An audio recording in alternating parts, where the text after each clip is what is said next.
communications networks and ICT and IT equipment that goes into those networks, and broke down those 61 different elements into really 3 different levels. Critical elements, manageably critical, and not critical. And we can certainly get more into that. While the Commerce Department hasn't put out those rules, the authority, as I said, number one, authorities arguably enforceable immediately anyway.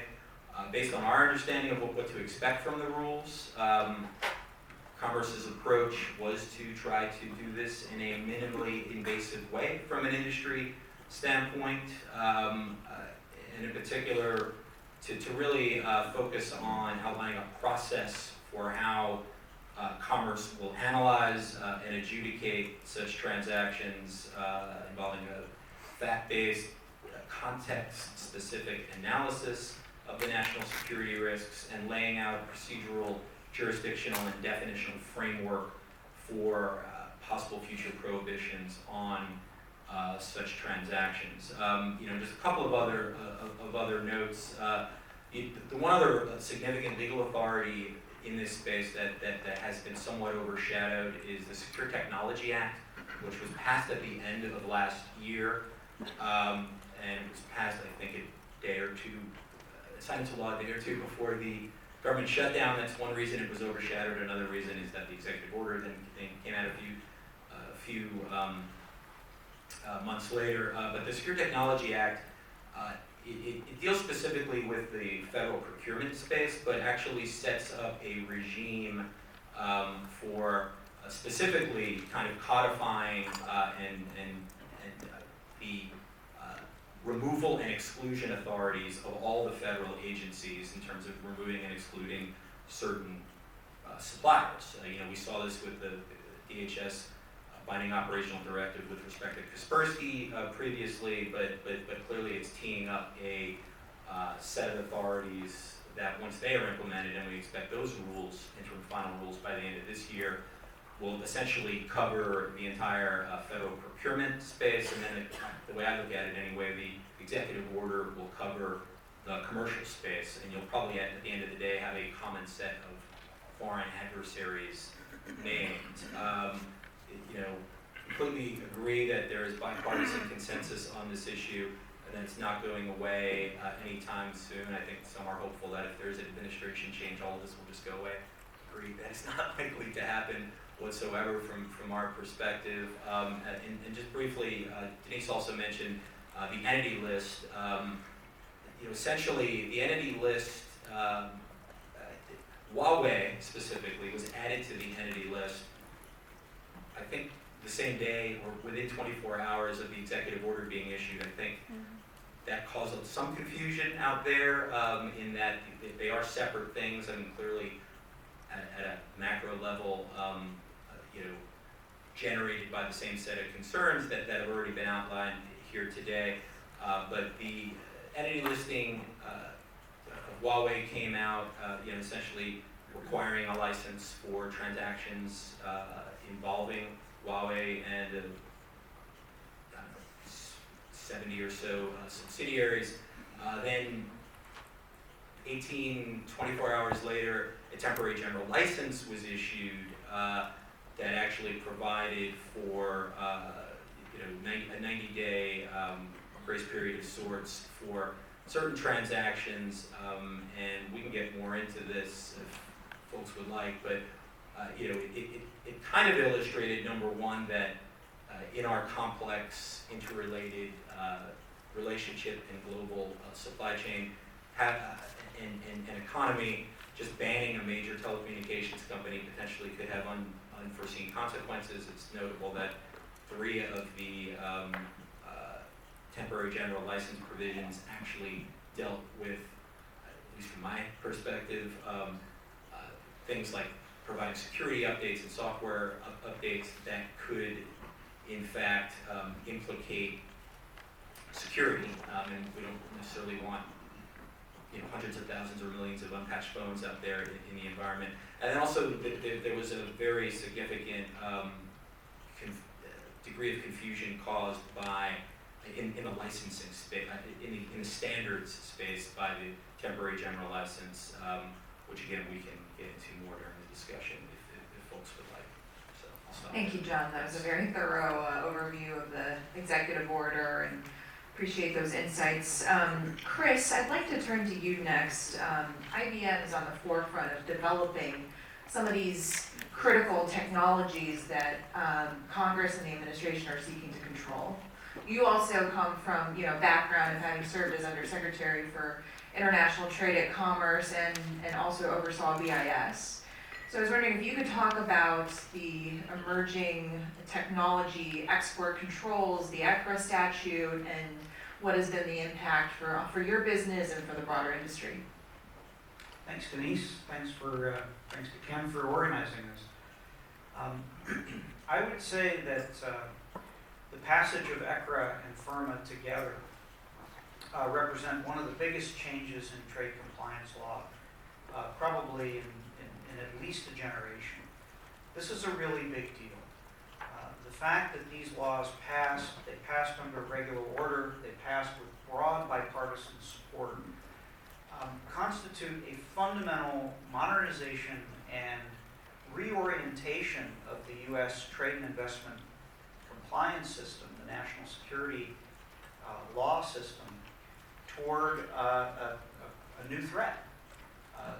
Mechanisms like the export control law that had been put in place basically as a Cold War mechanism focused on the Soviet Union, though also on China, but mostly on the Soviet Union, had not been modernized in a significant way really in 25 years or so. And the consideration of FIRMA and the perception by some in Congress that export controls weren't getting the job done led to what was on the part of the House, under the leadership of then Chairman Royce and now Chairman Engel, in a bipartisan way. They saw an opportunity to do something they'd been trying to do for a long time, which was to modernize the export control system. When I testified on FIRMA before the Senate Banking Committee, my main point was CFIUS does need to be updated and modernized, particularly to deal with non-controlling, non-passive investments. But the concern that was being expressed by the Congress of how do we deal with outbound joint ventures and the transfer of technology to China, the point I made at the time was that is a real concern. We have tools to deal with it. It's called the export control system. It's been around for almost 75 years. It worked very well in addressing the threat of the Soviet Union during the Cold War.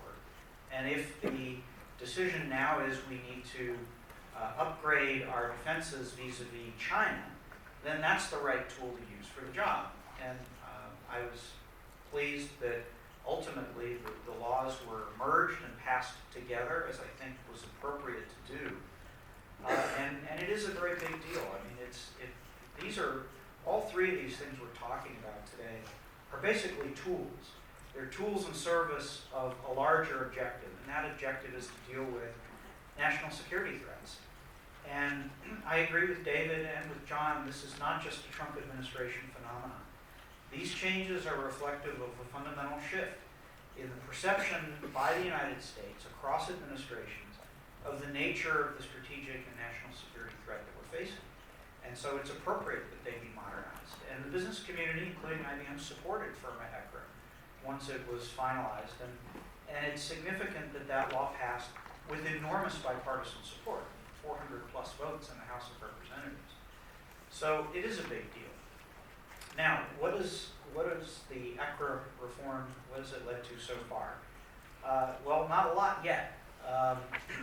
We don't know yet what the emerging and foundational technology review is going to show. But I'm not surprised that we don't know yet. And the reason I'm not surprised is this is really hard. One of the points that the business community made during this debate was that while the Obama administration did a lot in export control reform, particularly moving things off the State Department's munitions list onto the Commerce Department's control list, what they did not do was go back and look at the level of technology control on things like computing, telecommunications, semiconductor technology, and so forth.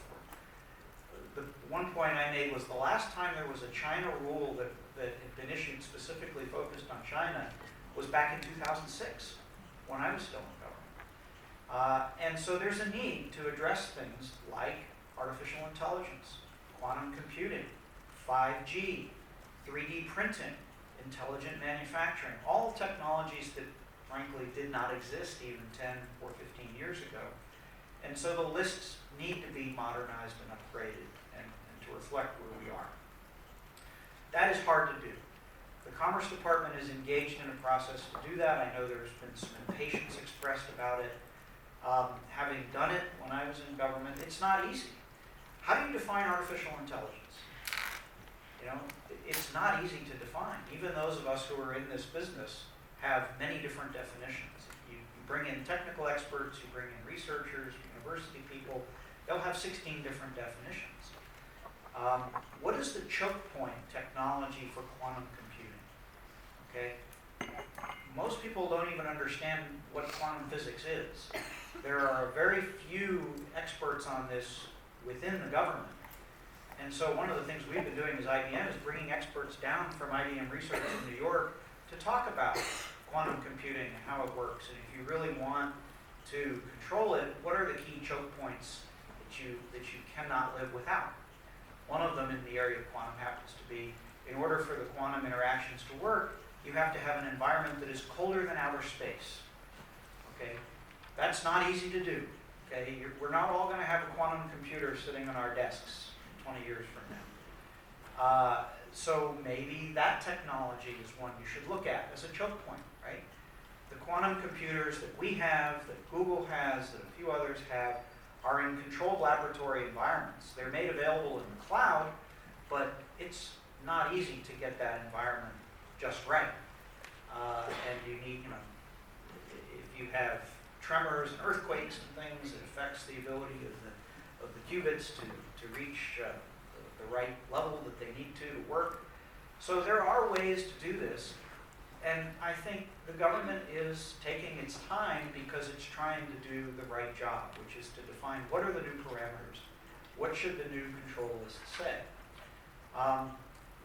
You know, if you're at the Defense Department, your preferred approach is just to say, well, I can't define it, but I know I'm worried about it, so set a very broad definition and make everybody come in and get permission to do what they want. That, in my view, is not a good regulatory scheme. I believe in free markets and small government, and if the government is going to impose a regulatory scheme, it should say what is prescribed, what is controlled, what can I not do? And that's not easy to do.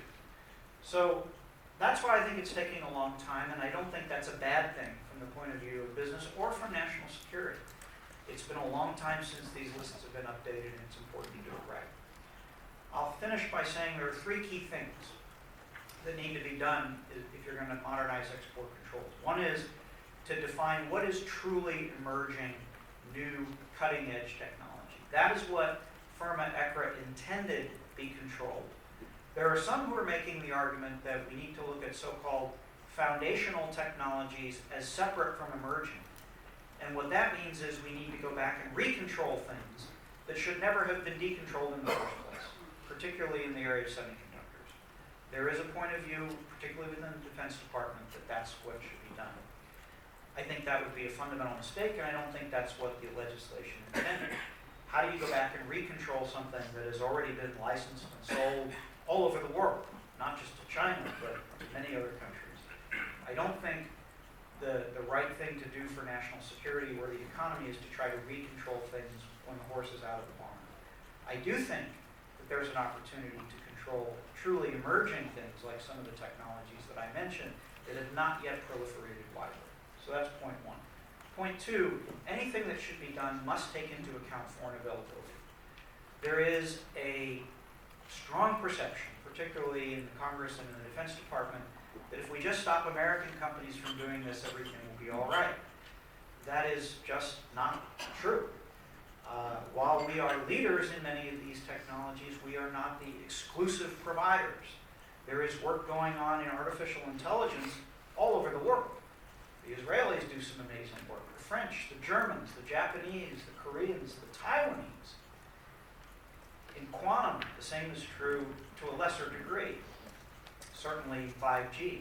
So we have to consider what, again, are truly choke point technologies that aren't widely foreign available, and those are the ones that probably are the best candidates for control. And the third point, and this is one where I'm a little bit critical of the administration, is that it has to be multilateral. Why did the export control regime work so effectively to limit the technological progress of the Soviet Union? Why? Because it was multilateral. It was done for more than 40 years in close coordination with NATO allies and major non-NATO allies through COCOM, then the successor agreement, the Wassenaar arrangement. There was broad agreement on what the threat was and what the technologies were that should be controlled. There has been precious little effort made to talk with our allies about what kinds of technology should be controlled, other than, hectoring them about Huawei and 5G, and it hasn't been particularly effective. Now, look, getting multilateral agreement to control technologies is hard. I'm not underestimating it. It is not easy to get the Europeans and the Japanese and others to agree, but it is essential. If you don't do it, all your controls will achieve is to disadvantage US companies and succeed in driving a lot of this R&D outside the United States. And the adversaries you're concerned about will get it anyway. If you talk to people who've been doing export controls, and there are a few of them who've been around for decades, including, I'm sad to say now, me, they will tell you that the basic principles of choke point technologies, look at foreign availability, and do it multilaterally are not new. These are ideas that the business community, the government has been talking about since the 1970s. They're not new, but they're still important. And as we do this fundamental review, it's important to keep those three principles closely in mind. Thanks. Thank you, Chris. And I want to go back to that multilateral point during the Q&A, so look forward to diving into that a bit more. Jonathan, your organization represents international business that have a large presence in the United States. So I was wondering if you could comment on sort of the CFIUS, the ICT executive order and entity listing, and the export control, sort of these three issues together from the perspective of international business and how that's affecting you and how you're sort of preparing for, rulemaking and the implementation of these policies. Great, thank you. Appreciate the opportunity to join you all today. I thought I might begin in answering that with this statement. Foreign investment brings us capital, jobs, new technology, and management skills. Those are the words of James Baker in 1987, and I think they ring true today. He went on to describe foreign direct investment as America's economic ace in the hole. And I think there's a lot of validity to that today as well. If you think about just looking at the statistics, more than 7 million Americans earn their paycheck each week from an international company operating in the United States. 20% of Americans in the manufacturing sector work for an international company. Over the past 5 years of data, when we look at that, 62% of new manufacturing jobs were created because of foreign direct investment in the United States. And overall, these jobs are providing incomes that are about 26% higher than the national average. And so if you think about the tremendous amount of work being done by international companies, it's really an important part of our economy. 1/4 of all U.S. exports are produced by international companies. Think about that. And in terms of the innovation advantage, international companies are doing a lot of R&D in the United States. About 16% of all private sector R&D conducted in the United States is being done at international companies by American engineers and scientists. They also, as was intimated by that quote from '87, companies bring with them much more than the capital they need to operate. They are providing, in many instances, cultural perspective that ensures that they're deeply rooted in the community. We looked at about 15 years worth of data looking at what international companies are doing in terms of charitable contributions, and what we found were that over the past 15 years, that level has increased by 123%. versus the overall corporate average of about 19%. So these companies are operating sustainably in our communities, having a huge driver for America's workforce. And I think, in terms of being America's ace in the hole, picking that point up, I think there's a couple more subtle points to it as well, in terms of what the benefits that international companies provide. One is that when an international company invests in the United States, it puts other nations on our side of the economic ledger. It gives us advantage and leverage as we think about U.S. diplomatic policy. It also makes the United States more resilient because of these global connections. We've looked at some analysis, and it's demonstrated that because of these international companies being in the United States, it makes the U.S. economy more resilient to downturns because of the global connections. It also opens up new markets for U.S.-made goods, as I mentioned. So I think, as we discuss CFIUS and some of the other elements, it's really important, that's focused on a sliver of foreign direct investment that flows into industries related to national security, but we don't want to lose perspective on the tremendous benefits that international companies provide across a range of areas. And, I think in terms of what Chris said, in terms of multilateral approach, I think is really important in this, if it's to be successful. We were vocal proponents of FIRMA when it was passed in final form. We thought that it's important to, obviously, America's economic success is tied to our country's economic openness, but protecting national security is obviously critically important. And having a robust review process, whether it be CFIUS or something else, that ensures that policymakers and the public have a general confidence in that our national security is protected, gives international investors confidence to invest in the United States, knowing that their deals won't be unduly politicized. When you're going through, the majority of foreign direct investment in advanced economies comes in the form of mergers and acquisitions, and the time it takes to close a deal is measured in money as well as time. And so it's really important that the review process be efficient and fair. And so we were definitely supportive of the policies. I think that it's important as we look at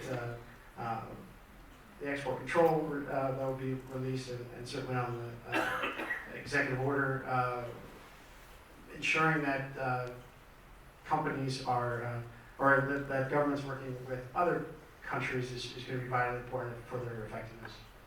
Thank you. So